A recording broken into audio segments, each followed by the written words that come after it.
నమస్తే అన్న. నమస్తే. రీసెంట్ గానే జిహెచ్ఎంసీ వాళ్ళు ఓల్డ్ సిటీలో కొన్ని ఫుట్పాత్ మీద అంటే రోడ్డుకి అడ్డంగా ఉన్న షాపుని తొలగించడానికి ప్రయత్నం చేశారు.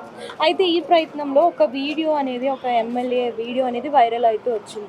సో అప్పుడు కాంగ్రెస్ ప్రభుత్వం మీద కొన్ని వ్యతిరేకమైన వ్యాఖ్యలు అయితే వినిపిస్తున్నాయి. సో జిహెచ్ఎంసీ వాళ్ళు కాంగ్రెస్ వాళ్ళు ఎంఐఎంకి భయపడుతున్నారు.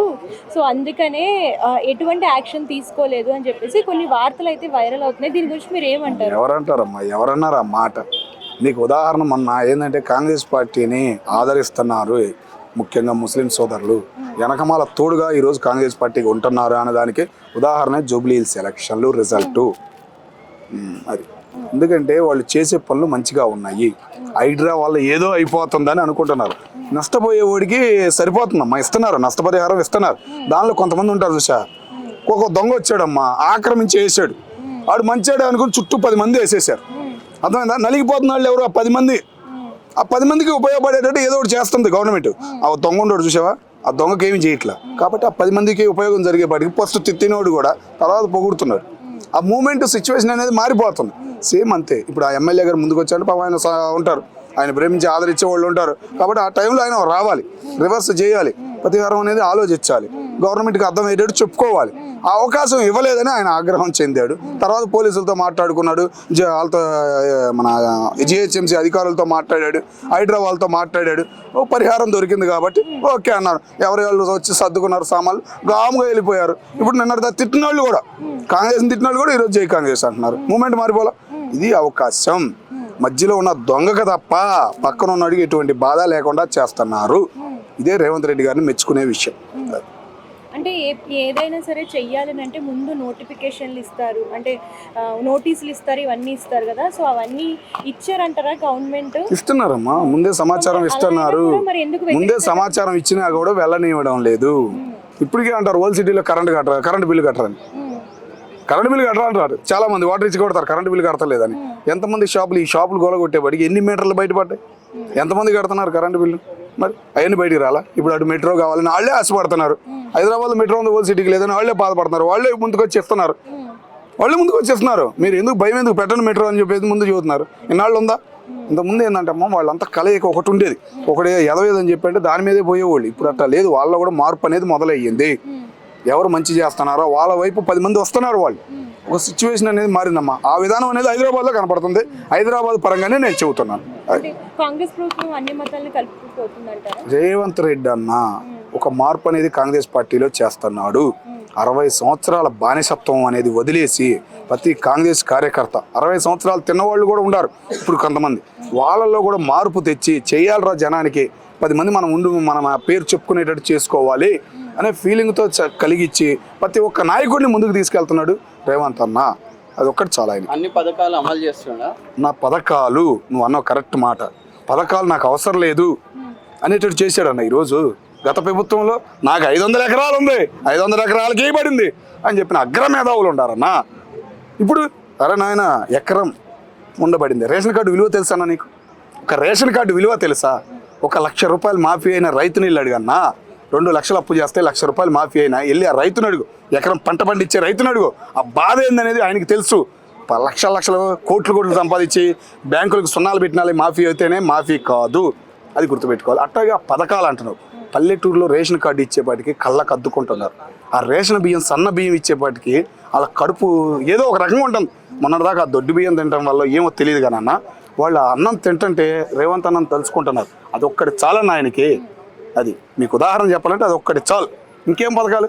ఆడవాళ్ళు ఉన్నారు. ఇప్పుడు నీకు ఒక్క ఉదాహరణ చెప్తున్నా.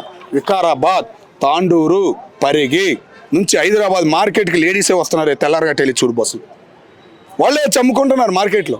ఇంతకుముందు బడాబాబుల కిందే ఉండేది. ఇప్పుడు అలా ఫ్రీ బస్సు అయ్యేవాడికి వేస్తున్నారు. పైన మోటలో కింద కూర్చుంటున్నారు. 4 బస్సులో వస్తున్నారు. 10 మంది కాదు, ఇంకొక పక్కన కూర్చుంటామని కింద కూర్చుని, మరి సీట్లే కాదు కింద కూర్చుని 10 మంది ఆ బస్సులో వస్తున్నారు. ఒక్కసారి ఆ బస్సు వెళ్ళి చూడు, నీకే అర్థమైంది. అది అబ్బాయిలకు పెంచి అమ్మాయిలకు ఫ్రీ ఇవ్వడం ఎంతవరకు కరెక్ట్? కష్టపడుతున్నారన్నా. అబ్బాయిలు కష్టపడింది చాలతలేదనేగా, అమ్మాయిలు కష్టపడాలి, ఉద్యోగాలు చేసేయాలని అన్నందుకే కదా మరి ఉచిత బస్సులు పెట్టారు. వాళ్ళు బయటకు వస్తున్నారు, ₹1 కష్టపడుతున్నారు, ఒక ₹10 వాళ్ళకి ఉపయోగపడుతుంది. నువ్వు ₹2 సంపాదించినా, అమ్మాయి ₹1 సంపాదించినా వేరే ఉంటుంది. అమ్మాయి ₹1 చూసి ఖర్చు పెట్టేది. మనం ₹2 వస్తున్నాయి, ₹5 ఖర్చు పెట్టేస్తాం, ₹1 గురించి ఆలోచిస్తాం. మరి అది మారిద్దన్న. లోకం మార్పు రావాలంటే మొత్తం ఉచితం ఇవ్వటం కాదు, కంట్రోల్మెంట్గా వెళ్తున్నాడు. అట్లాగే పేదోళ్ళకి అందుతున్నాయి. రుణమాఫీ అనేది పేదోడికి ఈరోజు జరిగిందిరా బాబు అని గర్వంగా చెబుతున్నారు వాళ్ళు.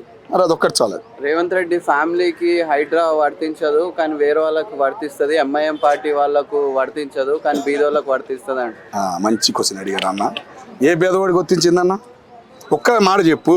నువ్వు ఏడా హుస్సేన్ సాగర్ తీసుకో, ఇప్పుడు ఇది కుకటపల్లి తీసుకో. చెరువు చుట్టూ మొత్తం పేదవాళ్ళే ఉండారు. మధ్యలో అడాబాబులు లేరా? అడాబాబులు ఏమో అప్పుడు ఎంత బండబుద్ధులు తిట్టారు. పేదవాళ్ళు అందరికి ఇల్లులు వచ్చినాయా లేదా? మరి అడాబాబులకి రావు. మరి ఇంకేం మాట్లాడతాడు పేదోడు? ఇప్పుడు ఇల్లు అడుగు, అదే ఇల్లు తీసేసిన పేదోడిని అడుగు, అరే బాబు నాకు ఇల్లు ఇచ్చాడు, 4 లక్షలు 5 లక్షలు నా నష్టపరిహారం, నేను ఇన్న కష్టాల్లో ఉన్నానంటే తీర్చాడు రా బాబు అప్పులు, నేను బయటపడ్డాను రా బాబు అని హైడ్రాని పొగుడుతున్నాడు. తీసుకుంటున్నారు. హైడ్రా అనేవాళ్ళు కుటుంబం పరంగా, షాపుల పరంగా ఎంత అప్పులు ఉన్నాయి ఏంటి డేటా ఇప్పుడు ఏ ఫోన్లో కొట్టినా వస్తున్నాయి. నువ్వు ఎంత అప్పు చేసావు ఏందని వస్తున్నాయా లేదా? మరి అన్ని చూస్తున్నారు. ఉంది ఆదాయం ఉంది, జనానికి ఉపయోగపడే ఆదాయం ఉంది, హైదరాబాద్ ఆదాయం ఉంది, ఉపయోగిస్తున్నారు. హైదరాబాద్ మునక్కుండా చేస్తున్నారు. ఒక్క వాన పడితే చాలండి అమీర్పేట ఎంత బాధ వేసిద్ది జనానికి. ఎంత ట్రాఫిక్ జామ్ అవుతుంది, ట్రాఫిక్ పోలీసులు ఉన్నారు, ఎంత కష్టపడుతున్నారు. మరి వాళ్ళ బాధను గ్రహించారు కాబట్టి ఈ హైడ్రా మొదలుపెట్టారు. చెరువులకి విముక్తి కలిగిస్తున్నారు. ఆ చెరువులకు కూడా వెళ్ళి పార్కులు చేసుకుని, ఒక పార్క్ అంటే ఒక ఇష్టపడతారు జనం, ఒక ఆదరణ అనేది పెరుగుతుంది. కృష్ణకాంత్ పార్క్ మొత్తం అందరూ వచ్చేవాళ్ళు, ఇప్పుడు తగ్గారా లేదా? మరి ఎక్కడికక్కడ మార్పు అనేది మొదలవుతుంది. ఇదే కావాల్సింది జనానికి. ఏంటంటే ముందు మొదలుపెట్టినాక తెలియదు, అది పూర్తయినాక తెలుస్తుంది. కాబట్టి మాట్లాడే వాళ్ళు కూడా ఫస్ట్ మాట్లాడతారే, ఓ అని ఎగురుతారే, వాళ్ళు కూడా తగ్గారు, పక్కకు పోతున్నారు. అది ఎంఐఎం కాలేజ్ సంగతి ఏంటి అన్న? ఎంఐఎం కాలేజ్ చెరువు మధ్యలో ఉంది కదా, చేస్తారు. దానికి కూడా నష్టపరిహారం చూస్తున్నారు. దాన్ని కూడా ఏం చేయాలనేది కంపల్సరీగా చేస్తారు. వాళ్ళ ఆలోచన వేరే చెప్పారు, ఈ ఆలోచనకు తగ్గట్టు వెళ్దామనే ఆలోచనలో గవర్నమెంట్ ఉందని నేను అనుకుంటాను. ఎందుకంటే వాళ్ళు చేసే పనులు మంచిగా ఉన్నాయి. హైడ్రా వల్ల ఏదో అయిపోతుందని అనుకుంటున్నారు. నష్టపోయేవాడికి సరిపోతుందమ్మా, ఇస్తున్నారు, నష్టపరిహారం ఇస్తున్నారు. దానిలో కొంతమంది ఉంటారు చూసా, ఒక దొంగ వచ్చాడమ్మా, ఆక్రమించి వేసాడు, వాడు మంచాడు అనుకుని చుట్టూ 10 మంది వేసేసారు. అర్థమైందా? నలిగిపోతున్న వాళ్ళు ఎవరు? ఆ 10 మంది. ఆ 10 మందికి ఉపయోగపడేటట్టు ఏదో ఒకటి చేస్తుంది గవర్నమెంట్. ఆ దొంగ ఉండడు చూసావా, ఆ దొంగకి ఏమి చేయట్లా. కాబట్టి ఆ 10 మందికి ఉపయోగం జరిగేపాటికి ఫస్ట్ తిట్టినోడు కూడా తర్వాత పొగుడుతున్నాడు. ఆ మూమెంట్ సిచ్యువేషన్ అనేది మారిపోతుంది.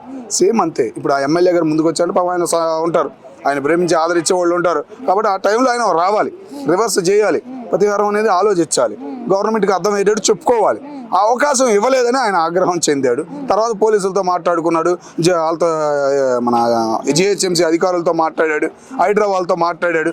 పరిహారం దొరికింది కాబట్టి ఓకే అన్నారు. ఎవరి వాళ్ళు వచ్చి సర్దుకున్నారు సామాన్లు, గాముగా వెళ్ళిపోయారు. ఇప్పుడు నిన్న తిట్టిన వాళ్ళు కూడా, కాంగ్రెస్ని తిట్టిన వాళ్ళు కూడా ఈరోజు జై కాంగ్రెస్ అంటున్నారు. మూమెంట్ మారిపోలా.